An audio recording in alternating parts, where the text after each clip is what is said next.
इसमें कितने शब्द हैं? 3 शब्द हैं। हाँ। 3 शब्द कौन निकाल के बताएगा? जयंत, जयंती। बहुत अच्छा। जयंती सही है। फिर हाँ, निकाल रहे। एक अरहंत आएगा, लास्ट का अरहंत आएगा। अनवहम दीदी, अनवहम है। अनवह भी सही है। इसमें तो दिए है। हाँ ठीक है, अर्थ में तो दिए है दीदी। अर्थ में दिया, लेकिन उससे नहीं निकालना है आपको। आपको सीखने के लिए हमारी स्लेट देख के निकालना है।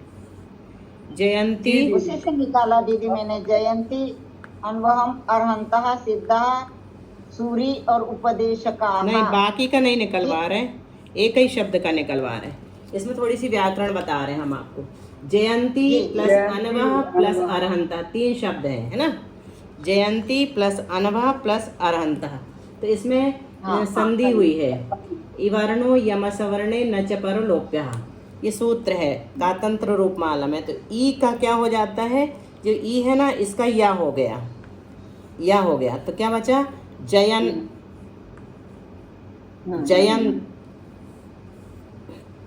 जयन, जयन, महारहंतः, जयंत बचा। अपन ने जयंत में से ई निकाला ना। हाँ। जयंती था तो जयंत में से, जयंती में से ई निकाला तो जयंत बचा। तो जयंत और या हो गया। फिर क्या है? आ है अपने पास, तो या में आ जोड़ दिया तो ई का या हो जाता है जयंत्यन। या में आ जोड़ दिया तो यह हलंत खत्म। और फिर ना बचा, ना जहाँ के तहाँ वाह जुड़ गया उसको। हाँ। फिर मरहंता है ना, यहाँ पर क्या है? मरहंता, मरहंता है ना। मरहंता में से माँ का आ कहाँ चला गया? हाँ में चला गया। माँ का आ कहाँ चला गया? हाँ में चला गया। तो अरहंता बचा, तो यहाँ पर अरहंत हो जाएगा। इसमें संधि क्या हुई है? सिर्फ ई का या हुआ है और माँ का आ हो गया है, माँ पीछे मिल गया है। जयंती अनवहम अरहंता, क्या बन गया? जयंती अनवहम अरहंता। जयंती अनवहम, बिंदी लगा दे रहे अभी काम चलाने के लिए। जयंती अनवहम अरहंता, ऐसा निकल जाएगा। ये 3 शब्द निकलेंगे। आया थोड़ा बहुत समझ में?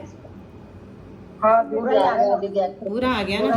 हाँ, तो जयंती अनवहम अरहंता शब्द थे, तीनों को मिला करके आचार्य ने, टीकाकार ने क्या कर दिया? जयंत्यनवह मरहंता सिद्धा सूर्योपदेशकः साधवो भव्य लोकस्य। अब इस मंगलाचरण को पढ़ लेते सब मिलकर।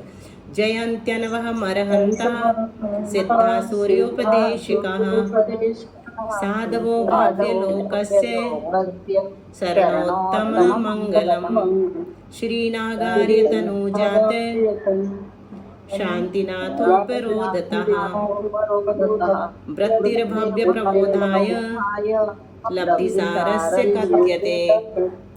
हाँ, और दोनों देवाधिदेव पंच परमेष्ठी भगवान की जय। संत श्रोमणी आचार्य गुरुवर श्री विद्यासागर जी महाराज की जय। आचार्य गुरुवर श्री समय सागर जी महाराज की जय। 3 कमनौ कमल जी महाराज की जय। द्वादशांग जनवाणी माता की जय।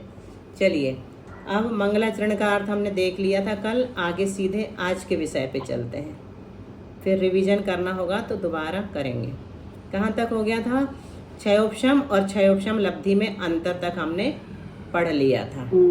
ठीक है, क्षयोपशम और क्षयोपशम लब्धि में अंतर, यहाँ तक हमने देख लिया था। अब गाथा नंबर 5। आदिम लद्दि भवो जो भावो जीवस्य साध पहुदीणम। आदिम लद्दि भवो जो भावो जीवस्य साध पहुदीणम सत्थाणं पैडीणं बंधन जोगो विसोहिलद्धिसो। पढ़ो छोटी। आदिमलद्धि भवो जो भावो जीवस्य साधको दीनं तत्थानं पैडीणं बंधन जोगो विसोहिलद्धिसो। किस किस को गाथा याद करना है? गाथा याद करने का एक तरीका बताते हैं। कल हमने की 4 गाथा याद। जैसे तुरंत बिस्तर में लेटते ही अपन को नींद नहीं आती है, तो दूसरे प्रकार के उटपटांग चिंतन चालू हो सकते हैं, है ना। हम जो सोचते हैं वो थोड़ी आएगा, जरूरी है नहीं है। तो उस समय अपने पास PDF में ग्रंथ हैं, तो एक गाथा पढ़ लो और उसको बार बार दोहराओ जब तक नींद नहीं आती, तो नींद भी लग जाएगी और गाथा भी याद हो जाएगी। तो ये प्रयोग हमने कल पहली बार किया और हमें 4 गाथा याद हो गई। मतलब ये कठिन वाली जयंती अन्वय मरहंता ये करना था मेन, तो बाकी तो सरल है। तो आदिम लब्धि भवोजो, क्या कह रहे हैं? आदिम लब्धि भवो, या आदिम लब्धि यानी पहली लब्धि कौन सी है? क्षयोपशम लब्धि। भवो यानी उत्पन्न होने पर, पहली लब्धि के उत्पन्न होने पर, पहली क्षयोपशम लब्धि के उत्पन्न होने पर। आदिम लब्धि भवो का अर्थ क्या निकला? प्रथम क्षयोपशम लब्धि के उत्पन्न होने पर, भवो यानी उत्पन्न होने पर। साध पहुदीनम, साध अन्वयार्थ जब निकालते हैं तो क्या होता है? क्रम से शब्द लेकर के अर्थ नहीं निकाला जाता, कहीं से भी शब्द उठा करके उसका अन्वय बनाया जाता है, फिर अर्थ निकलता है। तो साध पहुदीनम यानी साध पहुदीनम सत्थाणम पैडीनम। साध पहुदीनम यानी साता आदिक, पहुदी यानी प्रभृति, प्रभृति यानी आदि। तो साता आदिक प्रशस्त, सत्थाणम यानी प्रशस्ताणम, प्रशस्ताणम, प्रशस्त प्रकृतियों के, पैडीनम यानी प्रकृतियों के, बंधन जोगो, बंध के योग्य। जो कहाँ है? ऊपर, आदिम लब्धि भवो के बाद जो यानी जो, जीवस्य, जीवस्य जीव का, भावो यानी परिणाम है, सो लास्ट में आया है, सो यानी वह, विसोही लब्धि, वह विशुद्धि लब्धि है। तो ये गाथा तो याद करना ही पड़ेगा, क्यों? क्योंकि इसमें विशुद्धि लब्धि की परिभाषा दी है। आदिम लब्धि भवो जो, प्रथम क्षयोपशम लब्धि के उत्पन्न होने पर, पहली लब्धि हो गई, उस समय क्या होता है? साता आदिक प्रशस्त प्रकृतियों के बंध के योग्य जो जीव के परिणाम होते हैं उसको विशुद्धि लब्धि कहते हैं। विशुद्धि लब्धि कौन से नंबर में आती है? दूसरे नंबर में। तो पहले क्षयोपशम लब्धि हो जाएगी। क्षयोपशम लब्धि होते ही क्या होगा? साता आदि प्रशस्त प्रकृतियों के बंध योग्य परिणाम होने लगेंगे, तो उन्हीं परिणामों का नाम विशुद्धि है, विशुद्धि लब्धि है। ठीक है, आ गया गाथा से अर्थ समझ में? विशुद्धि, हाँ, विशुद्धि लब्धि। दीदी हम कैसे समझे कि हमारी विशुद्धि लब्धि है? जैसे हमारे इस समय पढ़ाई कर रहे हैं, हमारी प्रशस्त परिणाम है, तो विशुद्धि लब्धि होगी? नहीं, विशुद्धि लब्धि 5 लब्धियों में से एक लब्धि है। तो ये जिस समय सम्यक दर्शन प्राप्त करने वाला जीव होता है उस समय होती है, और ऐसी तो अपनी अनंत बार होके छूट चुकी है, हो भी सकती है अभी, ऐसा नहीं कह सकती नहीं है, नहीं हुई, अभी भी विशुद्धि लब्धि हो सकती है, लेकिन वो अंतर मुहूर्त के लिए होती है, यानी 1 सेकंड के लिए होगी और चली जाएगी। जिस समय पूजा करते समय में विशुद्धि बढ़ी, विशुद्धि लब्धि हो सकती है, लेकिन जिस समय सम्यक आहार देते समय भी तो कितनी आहार देते समय भी हो सकती है, लेकिन जिस समय सम्यक दर्शन की प्राप्ति होने वाली है वो विशुद्धि लब्धि हो जरूरी नहीं, क्योंकि करण लब्धि ऐसे हर समय नहीं होती। विशुद्धि लब्धि के बाद एक अंतर मुहूर्त के अंतर्गत 5 लब्धियां भी हो जाती हैं, जिसको सम्यक दर्शन प्राप्त होने वाला होता है ना प्रथमोपशम, तो 5वीं लब्धि वाला जो करण लब्धि वाली जो विशुद्धि लब्धि है वो हर समय हो जरूरी नहीं, सामान्य रूप से विशुद्धि तो होती रहती है। इसको विशुद्धि लब्धि ना कह करके विशुद्धि कहते हैं, लेकिन जो क्षयोपशम सम्यक दर्शन प्राप्ति के योग्य जो विशुद्धि होती है वो विशुद्धि लब्धि कहलाती है। इसमें भी अंतर बताएंगे, क्षयोपशम लब्धि एवं विशुद्धि लब्धि। हाँ, प्रथम क्षयोपशम लब्धि के होने पर, ये आ गया, प्रथम क्षयोपशम लब्धि के होने पर गाथा का अर्थ है मिथ्या दृष्टि जीव के साता आदिक प्रशस्त प्रकृतियों के बंध योग्य जो धर्मानुराग रूप शुभ परिणाम होते हैं उसे विशुद्धि लब्धि कहते हैं। हमेशा याद रखना, विशुद्धि अलग चीज है, विशुद्धि लब्धि अलग चीज है, क्षयोपशम अलग चीज है, क्षयोपशम लब्धि अलग चीज है। अब क्षयोपशम लब्धि और विशुद्धि लब्धि 2 हमने पढ़ लिए, तो इन दोनों में अंतर बताते हैं। क्षयोपशम लब्धि में धर्मानुराग रूप परिणाम तो कह रहे हैं ना, धर्मान रूप परिणाम तो हमारे धर्मानुराग करते समय तो हर समय होते हैं, वो तो क्षयोपशम लब्धि में भी होते हैं धर्मानुराग रूप परिणाम, विशुद्धि लब्धि में भी होते हैं, देशना लब्धि में भी होते हैं, 5 लब्धि में होते हैं, लेकिन जरूरी नहीं कि हो और हो जरूरी नहीं कि ना हो, दोनों ऑप्शन बनते हैं। परंतु एक बात याद रखना है कि जो प्रथमोपशम की योग्यता वाले परिणाम है विशुद्धि लब्धि के, वो हर समय नहीं होते। वो करण लब्धि अगर होने वाली है तो उस समय अंतर मुहूर्त के लिए वो विशेष ही परिणाम होंगे, उसमें कांडक घात आदि सब हो जाते हैं। अभी क्रम से पढ़ेंगे ना। दीदी लेकिन 4 लब्धि का तो भव्य अभव्य सबको हो सकती है ना, हाँ, सामान्य वही से। तो कह रहे हैं, तो ये अनंतवार। लब्धि जो विशुद्धि लब्धि है वो हमको भी तो हो सकती है, जरूरी नहीं कि हम प्रथमोपसम नहीं तो मना कहाँ किया, के समय मना कहाँ किया, अनंतवार हो चुकी है और अनंतवार हो सकती है, लेकिन जो प्रथमोपशम होने वाला है दीदी वो तो हर समय ही जैसे सातों कर्म जो हमारे बंद रहे हैं उसके साता या साता का बंद तो चल ही रहा है। जिस भी समय साता का बंध चलेगा, नाम है तो साता का बंद, जिस समय भी साता का बंध चलेगा विशुद्धि लब्धि की कहलाएगी। अनंतों बार हो चुकी, होती रहती है ना। वो तो मतलब हर पर हर क्षण ही हो रही है, कभी भी हो साता सकती, का बंद हो रहा है या साता कभी का भी बंद हो सकती, भव्य भव्य को सामान्य रूप से होती है, बोल दिया अनंतों बार हो चुकी, लेकिन प्रथमोपशम हो जरूरी नहीं। अब क्षयोपशम लब्धि और विशुद्धि लब्धि में अंतर बता दिया। क्षयोपशम लब्धि में क्या होता है, अप्रशस्त कर्मों की प्रत्येक समय में अनंत गुणाहीन शक्ति होना अपेक्षित है। जो पाप प्रकृतियां हैं उनकी प्रत्येक समय में शक्ति अनंत गुणी घटती जाती है, वो क्षयोपशम लब्धि कहलाती है। पाप प्रकृतियों की का अनुभाग घटता जाता है, शक्ति मतलब अनुभाग। तो आ गया ना समझ में। क्षयोपशम लब्धि में अप्रशस्त कर्मों की प्रत्येक समय में अनंत गुणाहीन शक्ति होना अपेक्षित है, मतलब जरूरी है। लेकिन विशुद्धि लब्धि में क्या है, साता आदि शुभ प्रकृतियों के बंध योग्य ही विशुद्धि होती है। साता आदि शुभ प्रकृतियों के बंध योग्य ही विशुद्धि होती है, असाता आदि के योग्य संक्लेश परिणाम नहीं होते। विशुद्धि लब्धि में और क्षयोपशम लब्धि में ये अंतर है, उसमें अनुभाग घटता है पाप प्रकृतियों का, और विशुद्धि लब्धि में साता वेदनी के बंध योग्य परिणाम होते हैं। असाता आदि के योग्य।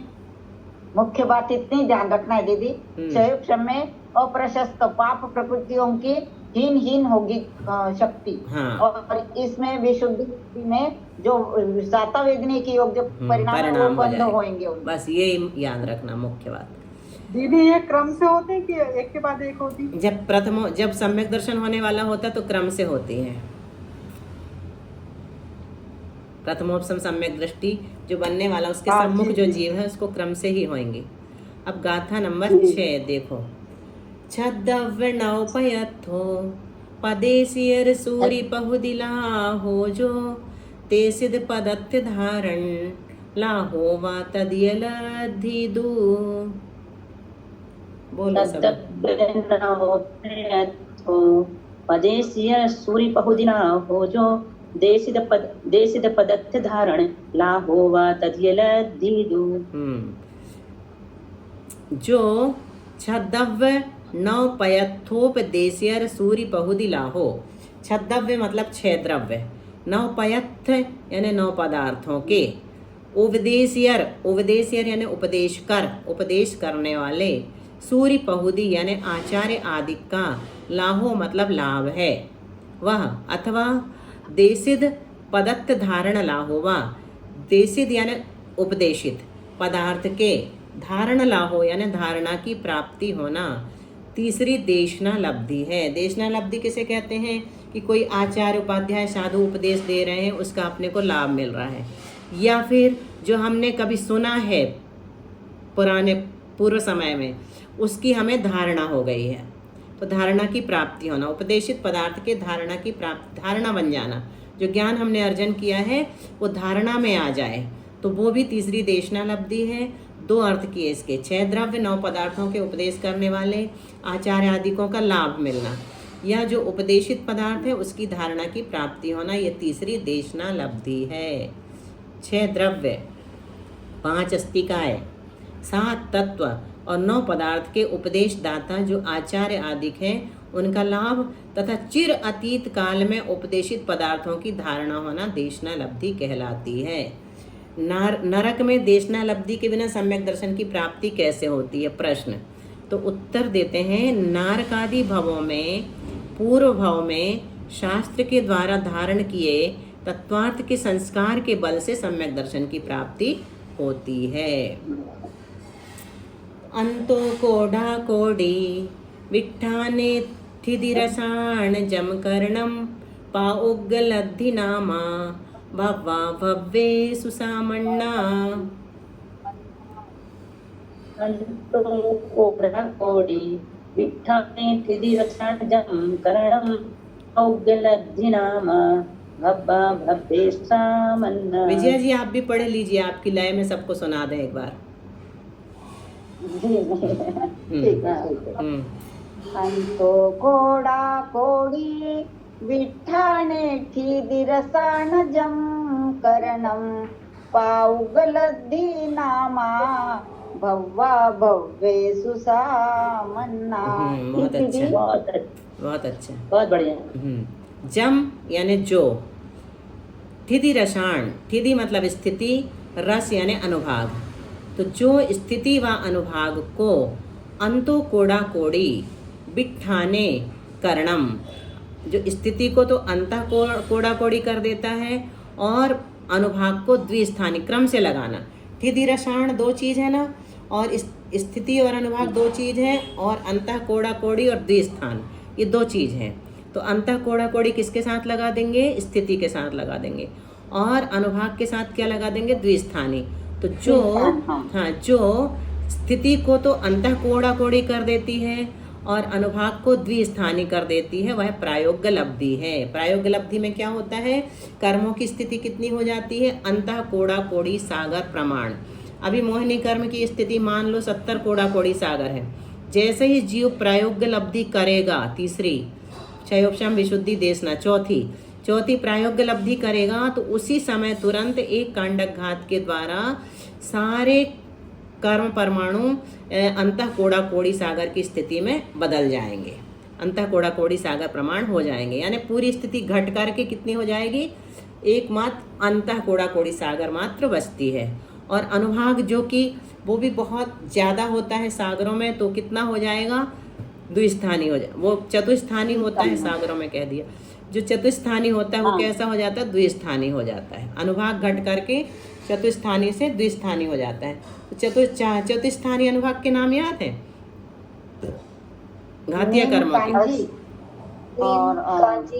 नहीं, ये नहीं, घातीय कर्मों के बताओ।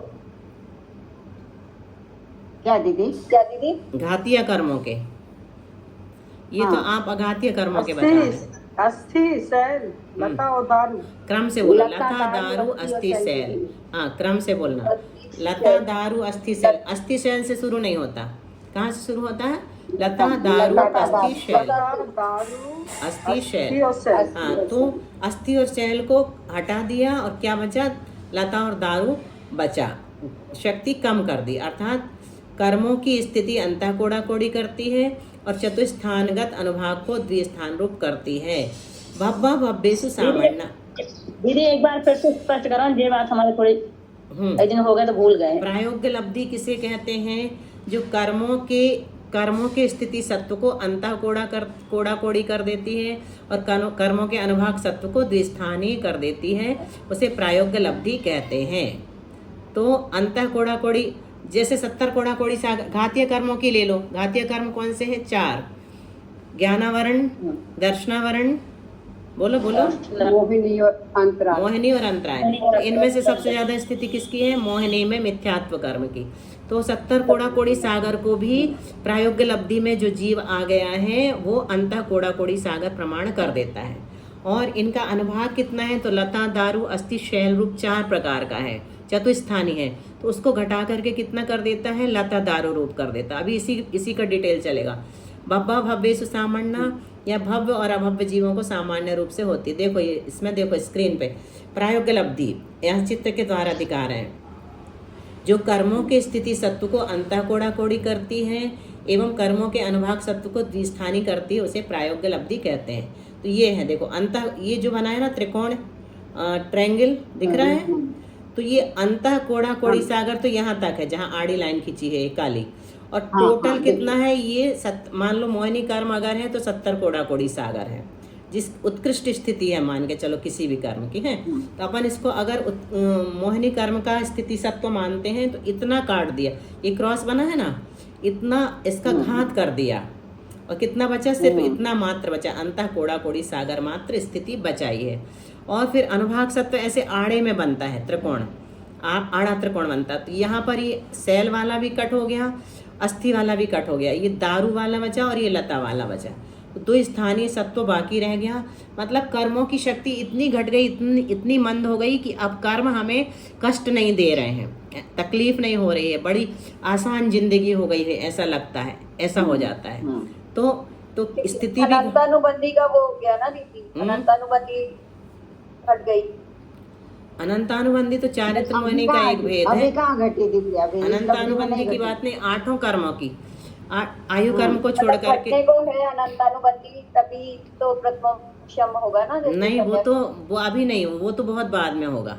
अनंतानुबंधी की बारी बहुत बाद में आएगी। अभी तो आयु कर्म को छोड़ करके शेष 7 कर्मों की स्थिति, जी देखो ना, आप भी बता रहे हैं। चलो, अंतः कोड़ा कोड़ी किसे कहते हैं पहले ये समझ लो।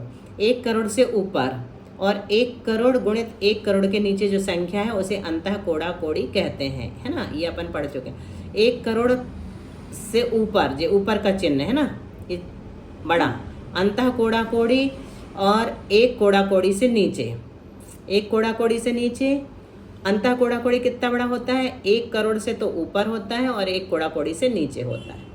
ठीक है, समझ में आ रहा है ना, ये बीच में 2 चिन्हों के बीच में, ये चिन्ह का मतलब ये है कि अंतः कोड़ा कोड़ी इससे कम है। गणित में पढ़ा ये वाला चिन्ह? हाँ हाँ हाँ जी, हाँ तो जी। ये वाला चिन्ह ये बता रहा है कि 1 कोड़ा कोड़ी से कम है ये अंतः कोड़ा कोड़ी, और ये वाला चिन्ह ये इन दोनों के बीच में देखेंगे तो ये बता रहा है कि 1 करोड़ से अंतः कोड़ा कोड़ी सागर बड़ा है। ठीक है, दोनों चिन्हों का अर्थ समझ लेना। इसे अंतः कोटा कोटि भी कहते हैं। अब इस चित्र से समझो सब लोग, अभी समझ में जाएगा।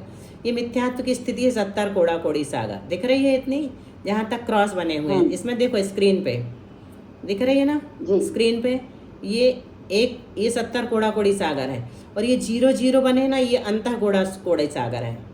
जहाँ 0 बने ये अंतः कोड़ा कोड़ी सागर का प्रमाण है, और ऊपर जो क्रॉस बने हुए हैं पूरा 70 कोड़ा कोड़ी सागर। ये कांडक लिखा हुआ है, तो एक कांडक घात से इतनी स्थिति का घात कर दिया। कितना बचा? नीचे के 0 प्रमाण, मतलब अंतः कोड़ा कोड़ी सागर प्रमाण निषेक बाकी रह गए। बाकी सब निषेकों का घात कर दिया, कांडक घात कर दिया। अब ये चारित्र मोहिनी की स्थिति कितनी होती है उत्कृष्ट? 40। हाँ, 40 कोड़ा कोड़ी सागर। तो ये 40 कोड़ा कोड़ी सागर प्रमाण स्थिति पहले पूरी बताई। तो ये ऊपर के क्रॉस जो हैं ये तो 40 कोड़ा कोड़ी सागर तक गए हैं, लेकिन नीचे का जो 0 वाला पोर्शन है ये अंतः कोड़ा कोड़ी सागर प्रमाण कर लिया, इतना कट कर दिया, इसको कांडक घात कर दिया। ठीक है, फिर ज्ञानावरण, दर्शनावरण, अंतराय और वेदनी, इनकी स्थिति कितनी है? 30 कोड़ा कोड़ी सागर, है ना। तो इनको भी अंतः कोड़ा कोड़ी सागर बचा लिया। ज्ञानावरण, दर्शनावरण सब ऊपर का पूरा कट हो रहा है, ये सारे निषेक का घात हो रहा है। फिर नाम और गोत्र की 20 कोड़ा कोड़ी सागर, तो ये यहाँ पर इनकी भी अंतः कोड़ा कोड़ी सागर बचे। इसमें एक कौन सा कर्म रह गया है जिसका नाम नहीं आया है? वेदनी तो ये लिखा है।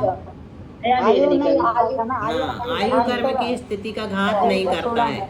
वेदनी आया और अंतर आए। हाँ, तो क्या ध्यान रखना है अपने को? दीदी वेदनी की उत्कृष्ट कितनी है? 20 सागर, 20 कोड़ा तो कोड़ी। आगे के बाद अंतराय आया हुआ है, 7 कर्म आए हुए हैं। अंतराय तो आ गया, आयु नहीं आया ना। प्रायोग्य लब्धि के पूर्व कर्म की सत्ता सामान्यतया कोड़ा कोड़ी सागरों में रहती है। प्रायोग्यता लब्धि द्वारा आयु को छोड़कर, ये हमेशा ध्यान रखना, 7 कर्मों के स्थिति सत्व को एक कांडक द्वारा घात करके अंतः कोड़ा कोड़ी सागर प्रमाण शेष रखकर उस कांडक के द्रव्य को शेष रही स्थिति में बदल देता है। जैसे कांडक घात कैसा होता है? जैसे गन्ना है, गन्ना के हम टुकड़े कर दें ऊपर का और एक इतना हिस्सा मात्र बचे, तो एक टुकड़े में पूरा का पूरा हटा दिया। और इस तरह से भी कांडक घात होता है, छीलते जाओ तो एक वो उस तरह से भी घात करके उसको बचाया जाता, वो आगे आएगा अपना, उसको क्या कहते हैं बताएंगे। स्क्रीन चली गई। मैंने वो 10 मिनट का शेष रहने वाला बचाया था ना, इस कारण चली गई वो। चलो ठीक है, तो उससे खुल जाएगी, पुस्तक से देख लेते हैं।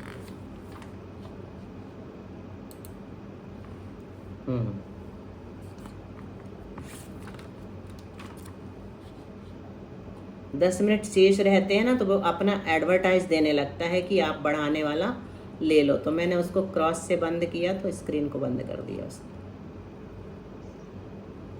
ठीक है, अब ये अपना बता दिया कि कैसे कांडक घात होता है। ये अब शरीर नाम कर्म के उदय से, अब देखो बंद किसे कहते हैं। अंता कोड़ा कोड़ी सागर प्रमाण रह गया, यानी बहुत कम स्थिति रह गई कर्मों की।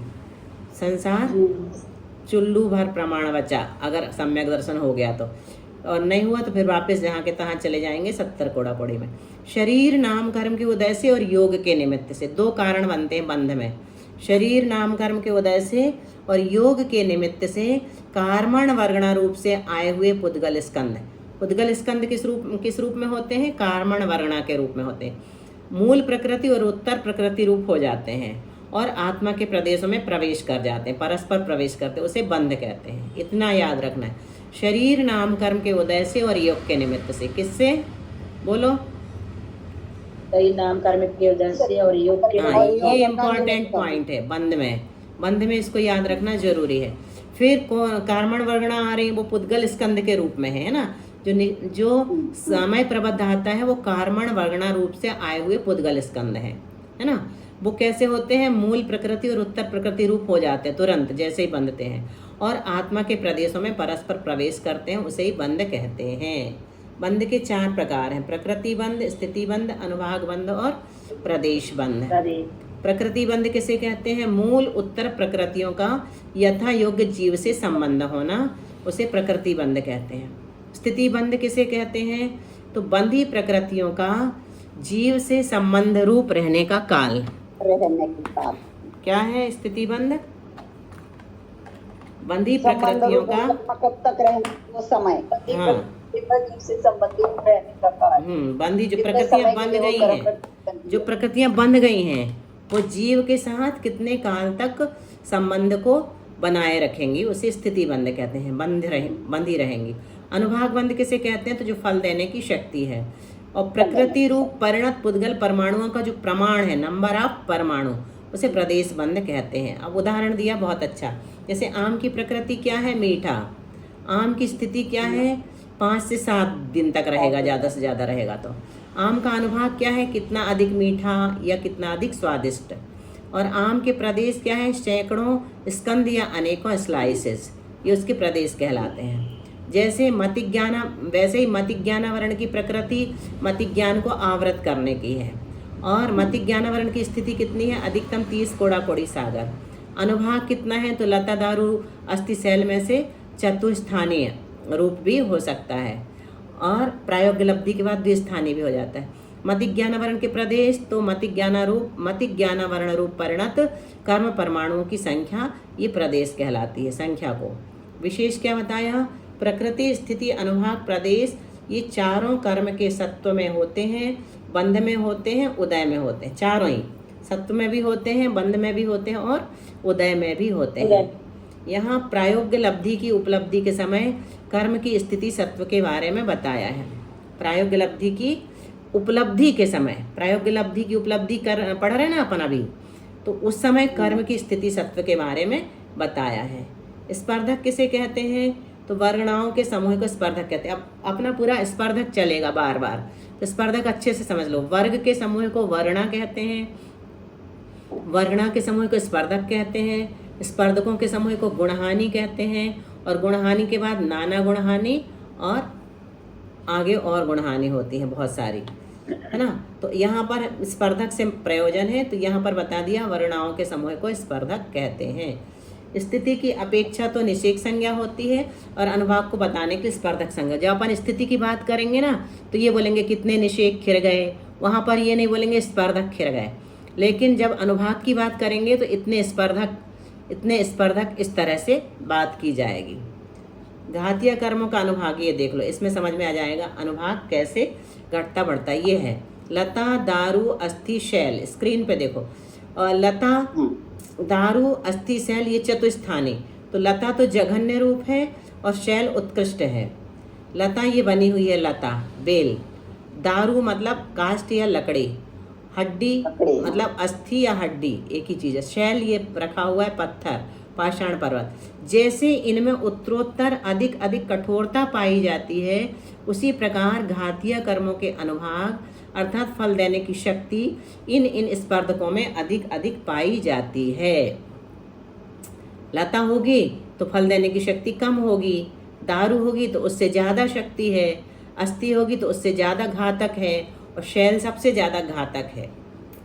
घातीय कर्मों की अनुभाग शक्ति दो प्रकार की है, देशघाती और सर्वघाती। आत्मा के गुण का पूर्ण रूप से घात करने वाला तो सर्वघाती होता है, और आत्मा के गुण का एक देश रूप से घात करने वाला देशघाती होता है। सारे लता रूप स्पर्धक देशघाती होते हैं, और दारू के अनंतवें भाग स्पर्धक देशघाती होते हैं, और दारू के अनंत बहुभाग स्पर्धक सर्वघाती होते हैं। अस्थि और शैल स्पर्धक सर्वघाती। ये चित्र में दिख रहा है, लता ये पूरा का पूरा कैसा है, देशघाती, और दारू में यहाँ लाइन खींची हुई है ना, ये तो ये इतना जो ले लिया ये अनंतवा भाग है, तो ये सवा हो गया, एक पूरा ये और एक पाव ये दोनों मिलकर के सवा हो गया। ये कितना, ये क्या कहलाएगा, देशघाती कहलाएगा।